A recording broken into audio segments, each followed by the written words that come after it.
अरे प्रीति, ये कोना साफ नहीं किया क्या? यहाँ मिट्टी मिट्टी सी हो रही है। कमला देवी ने कड़क आवाज में अपने बहू से कहा। प्रीति ने आटे से सने हाथ लिए हड़बड़ाते हुए बाहर आकर कहा, मैं रोटी बना के साफ करती हूँ। कमला देवी मोबाइल चलाते हुए बोली, किशोरी बुआ की बहू विधि पूरा घर चमका के रखती है। उनका घर शीशे की तरह चमकता है। प्रीति बिना कुछ बोले रोटियां बनाने लगी। दोपहर को प्रीति के ससुर जी खाना खाने आए। प्रीति खाना देने लगी पर पानी देना भूल गई। सामने ही सासू माँ बैठी थी। ससुर जी ने बोला, पानी दो। सासू माँ ने तपाक से बोला, प्रीति खाने के साथ पानी भी दिया करो। चाचा जी की बहू खाने से पहले पानी देती है। प्रीति ने बोला, जी मम्मी जी, आगे से ध्यान रखूंगी। अगले दिन रोहित नहाकर निकला और उसने बाथरूम को ऐसे ही गीला छोड़ दिया। कमला देवी ने तुरंत अपनी बहू से कहा, रोहित के निकलने के बाद कपड़े से बाथरूम की टाइल साफ कर दिया करो। बड़े मामा जी की बहू दीपिका बाथरूम साफ सूखा रखती है। गीला बाथरूम से राहु खराब हो जाता है। प्रीति ने बोला, मम्मी जी, अभी तो रोहित जी का टिफिन तैयार कर रही हूँ, इसके बाद साफ कर दूंगी।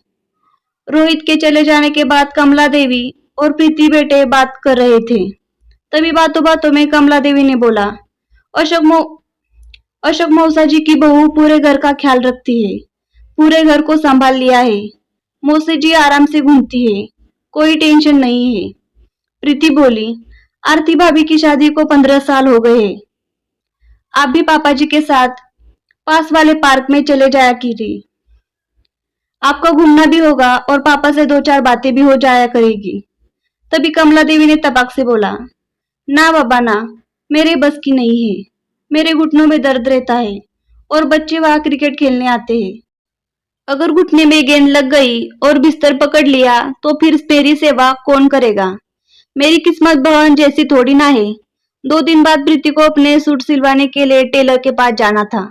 उसने अपनी सासू माँ से टेलर वाले के पास जाने की बात कही। कमला देवी ने तपाक से बोला, अरे सामने वाले की बहू तो खुद ही अपने हाथ से ब्लाउज और सूट सिलती है। अपने हाथ से कितनी भी डिजाइन बना लो और कभी भी बनाकर पहन लो। प्रीति ने बोला, मम्मी जी, सूट तो मैं भी सिल लेती हूँ, पर यह कपड़ा थोड़ा रेशमी है और रेशम के कपड़े की फिटिंग जल्दी सही नहीं आती, बहुत सरकता है। इसीलिए मैं टेलर से सिलवाना चाहती हूँ और मेरे पास अभी टाइम भी नहीं है। दिवाली होकर गई है और चचेरे भाई की शादी भी है। कमला देवी ने तुरंत बात पलटते हुए बोला, नहीं, मैं तो बता रही हूँ कि अगर सिलाई आती है तो अपने घर में ही कपड़े सिल के आदमी पहन सकता है। प्रीति चुपचाप सुनकर चली गई। कुछ ही दिन के बाद कमला देवी की सहेली घर पर आई। दोनों सहेलियां आपस में खूब हंस हंस के बात कह रही थी और अपने बचपन की बातें, जवानी की यादें और बुढ़ापे की किस्सा सुना रही थी।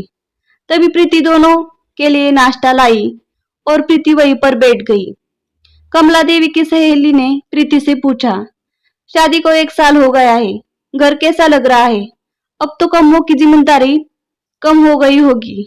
कमला देवी ने बोला, इससे जितना हो सकता है उतना करती है। मेरी तरफ से भी कोई जिम्मेदारी नहीं है। मैं तो कहती हूँ जितना हो सके उतना करो, वरना छोड़ दो। मैं करने के लिए बैठी हूँ।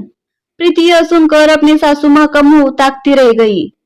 कमला देवी की सहेली के जाने के बाद सासू माँ बोली, इसकी दोनों बहुएं बहुत ही लायक है, बहुत ही समझदार है। पूरे घर की जिम्मेदारी अपने सर पर ले ली है और इसे पूरी जिम्मेदारी से मुक्त कर दिया है। हाथ में बैठे बैठे खाना देती है, पानी देती है और दिखने में भी बहुत सुंदर है।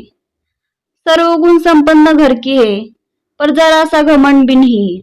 खाना भी खुद से बनाती है, कपड़े भी खुद से धोती है और सास ससुर को हाथों हाथ सामान देती है। प्रीति की अब सहन शक्ति खत्म हो गई थी।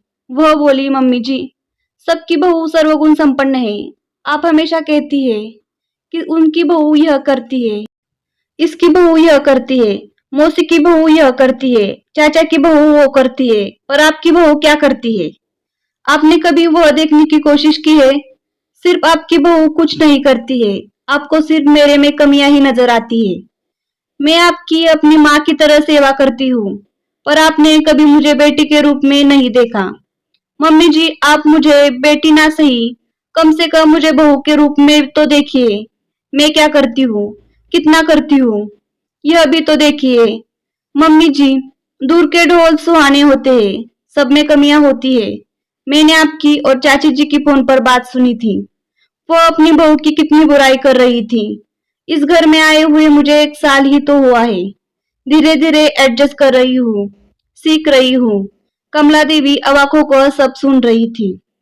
दोस्तों, मैं यह सास को नीचा और बहू को ऊंचा नहीं दिखा रही हूँ।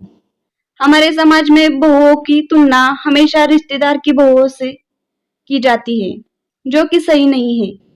हर घर के अलग अलग नियम होते हैं। अपने घर की बहू को घर के रीति रिवाज बताइए और उसकी तुलना किसी के घर की बहू से न करें, क्योंकि आपकी बहू आपकी ही रहेगी। दोस्तों, कमेंट में जरूर बताएं कहानी कैसी लगी। साथ ही हमारे चैनल को like share subscribe. Thanks for watching video.